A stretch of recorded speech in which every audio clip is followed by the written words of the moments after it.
지난 주일 우리가 알아야 하는 지식이 바로 창조주 하나님에 대한 지식이다라는 것을 말씀을 드렸습니다.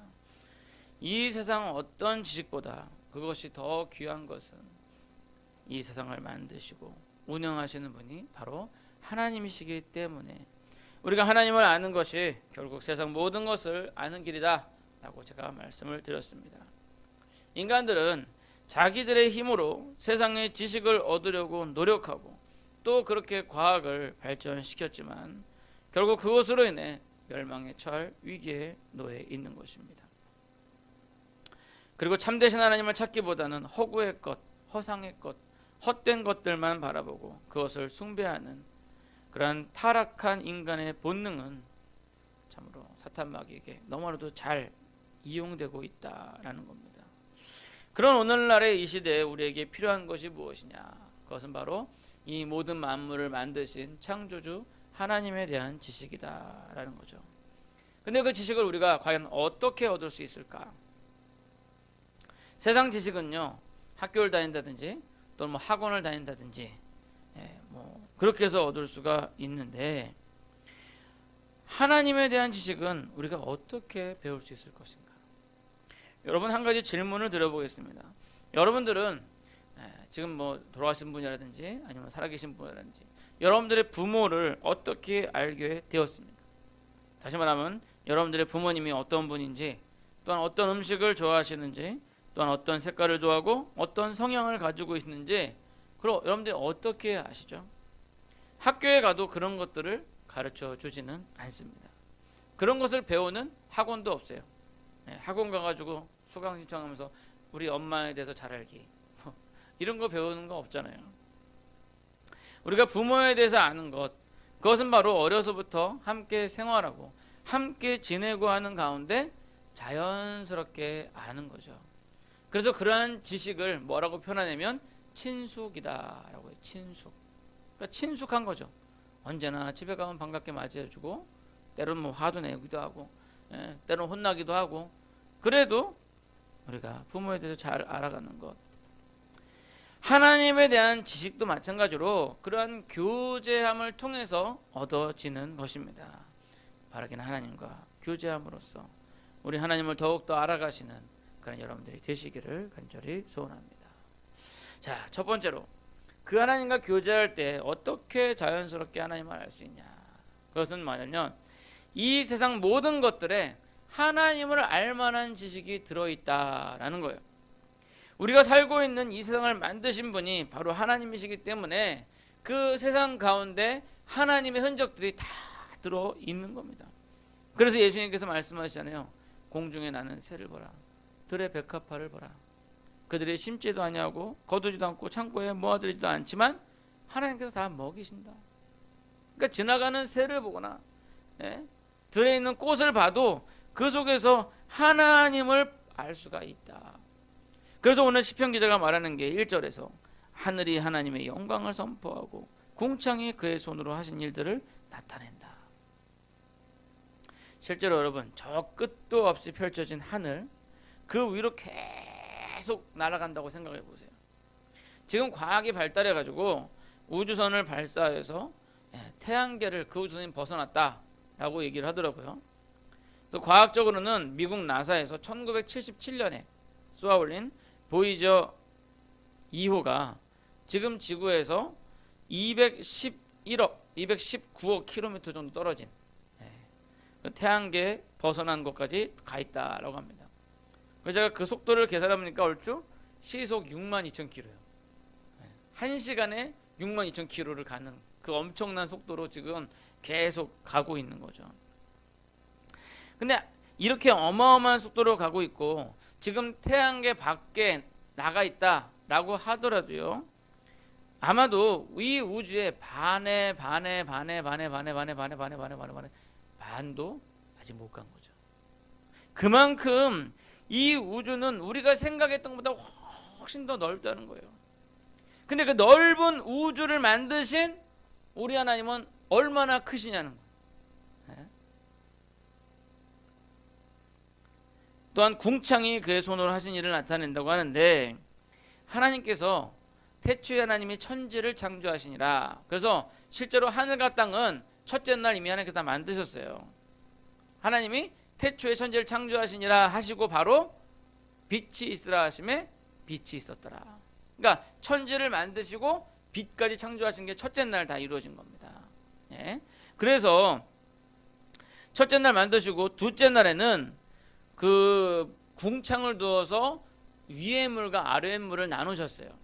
그래서 우리가 알고 있는 하늘, 스카이라고 하는 것은 이때 만든 이 궁창을 의미합니다. 궁창.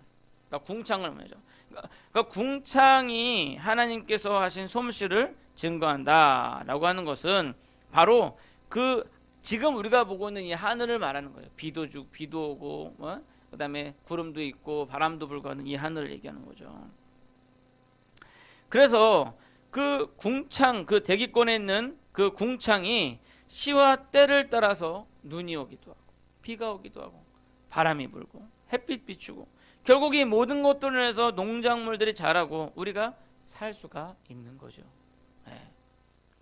저는 어린 시절부터 이 하늘을 보는 걸 참 좋아했어요. 하늘을 참 동경했어요. 그래서 초등학교 때, 죄송합니다. 저는 국민학교 나왔습니다. 네, 국민학교 때 여기 계신 분들 대부분 다 국민학교 나오셨나요? 네. 아무튼 이 국민학교 때 학교 갔다 오면은 가방에 집어 던지고 마루에 누워가지고 하늘 보는 그런 재미가 있었어요. 아주 그냥 좀 약간 조숙했던 것 같습니다. 하늘 보면 막 구름이 막 떠가고 그다음에 파란 하늘, 그런 거를 보면서 너무 좋아했어요. 또 잠깐 이렇게 한눈 팔다가 딱 보면 구름 모양이 또 변해 있잖아요. 분명히 아까는 사슴이었는데 잠깐 정도 보니까 사슴이 고양이가 된다든지 뭐 이런 식으로 변해 있잖아요. 그렇게 하늘을 보면서 동경하고 야 나도 저 새처럼 저 하늘을 훨훨 날았으면 좋겠다라는 그런 생각을 많이 했습니다. 그런 아름다운 하늘을 만드신 하나님, 그 하늘 속에 하나님의 솜씨가 들어있는 거예요. 그래서 2절에서 말하는 것처럼 낮에는 또 그렇고 밤에는 낮은 낮에게 말하고 밤은 밤에게 만드세요. 밤에는 밤하늘을 수놓고 있는 온갖 별들, 그 하늘의 별들. 하늘의 별이 총 몇 개인 줄 아세요? 몇 개냐면요, 제가 옛날에 목사님한테 들었는데 그걸 이렇게 계산하더라고요. 그러니까 이쪽 앞에도 보니까 여기 스물스물 있고, 뒤에도 스물스물 있고, 이쪽 옆에도 스물스물 있고, 스물스물 있으니까 40 곱하기 4니까 4, 4, 16, 160개에다가 이 하늘 위에 보니까 빽빽하게 있잖아요. 200개. 그러니까 총 360개다라고 얘기를 하더라고요. 죄송합니다. 아무튼 하늘의 별이 그렇게 많이 있고 너무나도 아름다운 거예요. 그런데 옛날에는 밤중에 하늘을 보면 별빛이 총총했는데 사실 오늘날 별 보기가 참 어렵습니다. 그래서 여러분 오늘날 사람들을 뭐라 그런 줄 알아요? 별 볼 일 없는 사람이라 그러는 거예요. 별 볼 일이 없어요. 밤에 나가도 하늘에 별이 안 보여요. 뭐 기껏 보이는 거 뭐냐? 인공위성. 반짝반짝 빛나는 건 인공위성입니다. 또 기껏 보이는 게 뭐냐? 지나가는 비행기. 그렇게 하나님께서 보여주고 싶어하는 그런 자연이 아닌 그런 인공적인 것만을 보다 보니까 오늘날 하나님에 대한 지식이 사람들에게 천대를 받고 있는 거예요. 태양빛보다 야밤의 휘황찬란한 네온 사인 앞에서 사람들은 미친 듯이 춤을 추고 있는 것입니다. 그것이 바로 하나님께 주시는 그 식을 얻지 못하도록 방해하고 있는 거죠. 즉, 두 번째로 우리가 생각해야 할 것은 하나님께서는 자연을 통해서 우리에게 하나님을 아는 지식을 보여주고 계신데 인간의 타락한 이성이 하나님을 변하지 못하게 만들고 있다라는 겁니다. 방금 말씀드린 것처럼 인간이 만들어 놓은 문명이 별을 보이지 않게 하고, 또 어저께 저기 이영수 집사님 병원 가면서 이 한강 다리를 건너가는데 아주 그냥 하얗더라고요. 그래도 어저께 그 미세먼지 경보가 풀리긴 했는데 무슨 안개가 낀 것처럼 하늘도 그냥 뿌연 게. 그러나 분명한 건요, 우리 하늘이 옛날처럼 그런 파란 하늘이 아니고 우리 밤하늘에 별이 하나도 보이지 않아도 밤하늘에 별이 없는 것은 아니에요. 그죠? 분명히 하늘에 별은 있어요. 파란 하늘은 분명히 있어요. 근데 인간의 인공적인 것 때문에 미세먼지라든지 또는 뭐 오염이라든지 이런 불빛들 때문에 그게 가리워져서 보이지 않을 뿐이다라는 겁니다. 인간이 만들어 놓은 것들이 그것들을 가리고 있는 거죠. 실제로 하나님께서 자연 속에 하나님을 알 수 있는 지식들을 드러내셨지만 인간의 타락한 이성은 그것을 보지 못하고 자꾸만 자기들 마음대로 바벨탑을 쌓아가고 있는 거예요. 그것이 하늘 높이 쌓으면 자기들이 하늘까지 도달할 수 있다고 믿고 도전하지만 그것이 결국 자기들을 멸망시킬 것이라고는 꿈에도 생각하지 못한 채 말이죠. 사람들은요, 결국 자기가 보고 싶은 대로만 보게 되는 거예요.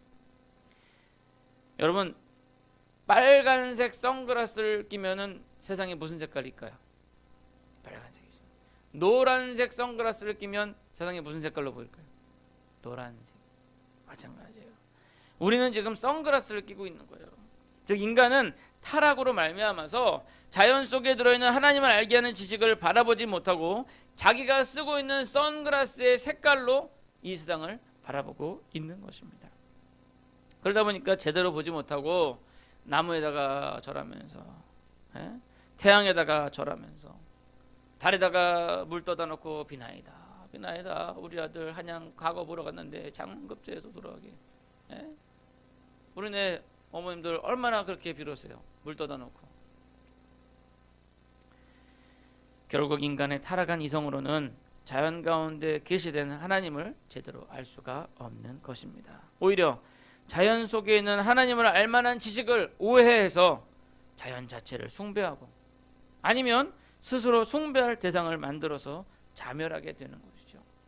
바라기는 이러한 인간의 타락된 본성을 기억하시고 멸망할 세상을 따라가지 마시고 우리를 궁극적으로 구원으로 인도하시는 하나님만을 따라가는 그런 여러분들이 되시기를 간절히 소원합니다. 자, 그러면 우리의 타락한 이성으로는 도무지 하나님을 찾을 수가 없는데 그럼 우리가 어떻게 하나님을 알 수 있냐라는 거예요. 도대체 우리 보고 어떻게 하라는 겁니까? 라고 물어볼 수가 있죠. 그렇습니다. 인간으로는 불가능하기 때문에 우리 하나님께서 우리에게 길을 제시해 주셨어요. 그게 뭐냐면 바로 말씀이죠. 4절 말씀을 보시면 그의 소리가 온 땅에 통하고 그의 말씀이 세상 끝까지 이르도다. 하나님이 해를 위하여 하늘에 장막을 베푸셨도다. 하나님께서 말씀을 세상 끝까지 주셨다는 거예요. 그러니까 자연 계시로 우리가 그것을 보지 못하니까 하나님께 특별히 우리에게 말씀을 주셨다. 오늘 본문 아니지만 7절 말씀을 읽어보시면 여호와의 율법은 완전하여 영혼을 소생시키며 여호와의 증거는 확실하여 우둔한 자를 지혜롭게 하며. 즉 아둔한 인간의 이성으로는 하나님을 찾지 못하니까 하나님께서 우리에게 말씀을 주셔서 구약에는 율법을 주시고 또 신약에는 예수 그리스도를 주시고 지금 우리에게는 신구약 하나님의 말씀을 주셔서 우리로 하여금 하나님을 알만하게끔 해주셨다라는 거예요. 우리가 자연을 통해서 볼 때 우리의 타락한 이성으로 하나님 발견하지 못하고 자연 자체를 숭배하기 때문에 하나님께서 말씀을 통해서 참된 하나님을 찾을 수 있도록 찾을 수 있는 길을 우리에게 제시해 주셨다라는 겁니다. 모세와 선지자들을 통해서 또 예수님의 제자들의 말을 통해서 하나님께서 그 뜻을 계시해 주셨습니다. 그리고 그 말씀을 통해서 우리는 자연 속에 있는 하나님을 알게 하는 지식을 또한 발견하게 되는 거죠. 말씀이 없을 때는 이 하나님의 말씀 없을 때는 사람들이 모르니까 막 자연을 섬기고 막 모세가 없을 때는 율법이 없을 때는 사람들이 야 분명히 누군가 우리를 이집트에서 끄집어내긴 했는데 그분이 누구냐 보이지가 않으니까 알 수가 없다. 그래서 어떻게 해요? 아론을 충동해가지고 금송아지를 만들게 하고는 금송아지한테 절하면서 이게 이집트에서 우리를 이끌어낸 인도해낸 우리 하나님 여호와 하나님이다. 그러면서 춤추고 돌아다니다가 결국 모세가 와가지고 화를 냈잖아요.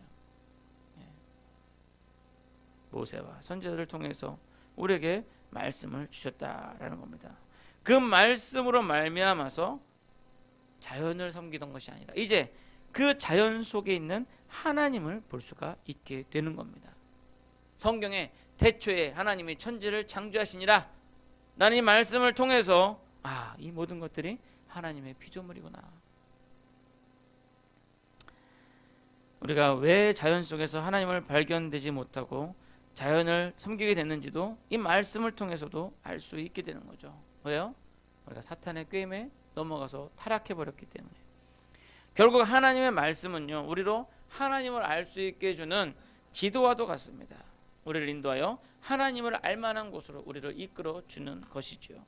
따라서 우리가 그 말씀을 읽음으로, 그 말씀을 배움으로, 하나님을 아는 지식으로 다가갈 수가 있는 것입니다. 바라긴 하나님께서 우리에게 주신 은혜의 말씀을 통해서 우리를 만드신 창조주 하나님을 아는 그 지식을 소유하시기를 간절히 소원합니다. 이제 말씀을 맺도록 하겠습니다. 창조주 하나님을 아는 지식은 만물 속에 들어있어요. 하늘도 그렇고 궁창도 그렇고 새들도 나무도 태양도 모두가 우리 하나님을 나타내고 있습니다. 그러나 인간의 타락한 이성은 참 하나님을 발견하지 못하고 눈이 어두워져서 자꾸만 허상만을 쫓고 있는 거죠. 그럼 우리 인간을 긍휼히 여기셔서 우리 하나님께서 말씀을 주셨고 그 말씀이 우리로 하여금 참된 하나님의 지식에 이르도록 해주는 것이죠. 근데 여러분, 글쎄요, 여기까지 여러분들 들으시면서 약간 좀 이상하다라는 느낌을 가지신 분이 있을지 모르겠습니다만, 왜냐하면 제가 여러분 설교 앞부분에서 했던 얘기가 있는데 혹시 기억하세요? 뭐라 그러냐면 하나님을 아는 지식은 마치 우리가 부모님을 아는 지식과 같이 우리가 관계를 통해서 자연스럽게 아는 것이지 배워서 아는 것이 아니다 라고 제가 말씀을 드렸어요. 근데 오늘 설교하는 쭉 내용 보면 이 하나님의 말씀을 우리가 배우고 공부해가지고 그 지식을 얻을 수 있다라고 얘기를 하잖아요. 그러니까 아마 이 두 가지를 잘 캐치하신 분은 오늘 목사님 말씀이 약간 좀 앞뒤가 안 맞는데? 라고 이제 생각하실지도 모르겠습니다. 우리가 하나님을 아는 지식은 맞습니다. 관계를 통해서 아는 거예요. 그래서 시편 34편 8절에 보시면 너희는 여호와의 선하심을 맛보아 알지어다. 맛보아 알지어다. 먹어봐서 아는 거예요. 맛보아 알지어다. 즉 경험하여 아는 것이에요. 그런데 지금은 말씀 성경을 통해서 안다고 하니 앞뒤가 맞지 않습니다. 그러나 우리가 생각해야 할 것은요, 하나님의 말씀이 살아있다라는 거예요. 그러니까 이 말씀이 그냥 어떤 책, 일반 지식을 가르치는 책이라고 생각하시면 안 돼요. 히브리서 4장 12절에 말씀 보시면 하나님의 말씀은 살아있고 활력이 있어 좌우의 날선 어떤 검보다도 예리하여 혼과 영과 및 관절과 골수를 찔러 쪼개기까지 하며 또 마음의 생각과 뜻을 판단하다니. 즉 우리가 이 말씀을 배워서 하는 것이 아니라 이 말씀을 읽는 가운데 우리 하나님께서 우리와 교제하실 때에 역사가 일어난다는 거예요. 오해하지 말고 들으세요. 이 하나님의 말씀, 여러분 성경을 많이 읽어보신 분들은 이해되는 게, 분명히 내가 수십 번을 읽어본 말씀인데 수십 번 읽어본 구절이에요. 근데 어느 한순간 딱 그 말씀을 듣는 순간 마음에 감동. 아니 내가 수십 번 읽었던 이 말씀인데 어느 순간에 딱 그 말씀을 듣는 순간에 성령께서 역사하시는 게 느껴지는 거예요. 그러니까 말씀을 그냥 뭐 세상 뭐 공부하듯이 이렇게 공부해가지고 되는 게 아니에요. 그러면은 실제로 신학 박사들은 믿음이 대단한 믿음의 소유자들이 되어잖아요. 근데 이 성경을 그렇게 많이 공부했다고 신학 박사 뭐 이렇게 유명한 교수들 이런 분들이 지금 WCC 이런 데 들어가가지고 하는 짓이 구원은 예수 그리스도뿐만 아니라 불교에도 구원이 있고 이슬람교도 구원이 있고 무당도 구원이 있다. 그렇게 얘기를 하는 거예요. 그러니까 배워서 할 수 있는 게 아니에요. 우리가 말씀을 보고 하나님과의 깊은 교제 가운데서 하나님을 우리가 알아가는 거죠. 다시 말하면 말씀이 하나님과의 교제의 수단이 된다라는 겁니다. 그래서 여러분들이 이 말씀을 읽는 가운데 이 속에서 역사가 일어나요. 세상 소설책 읽는 것과 다르다는 거죠. 신문 읽는 것과 다르다는 거예요. 실제로 제가 눈에 말씀드리지만 어거스틴 같은 사람은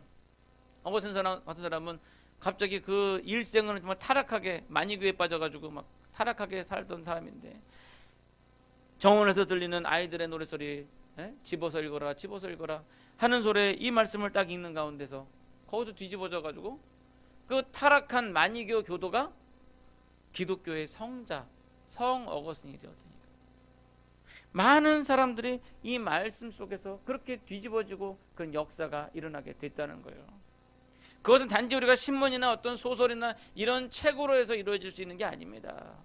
이 말씀은 살았고 활력 있고 우리의 혼과 영과 골수를 쪼개기까지 합니다.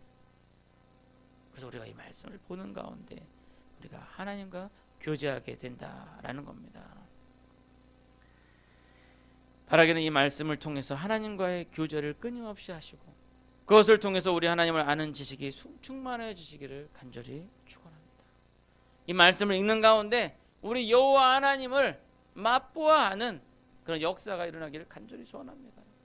이 말씀이 여러분들 속에서 역사하시고 여러분들 삶 가운데서 역사하시고 그것을 통해서 참으로 하나님의 지식이 여러분들한테 충만해질 줄 믿습니다. 기도하겠습니다.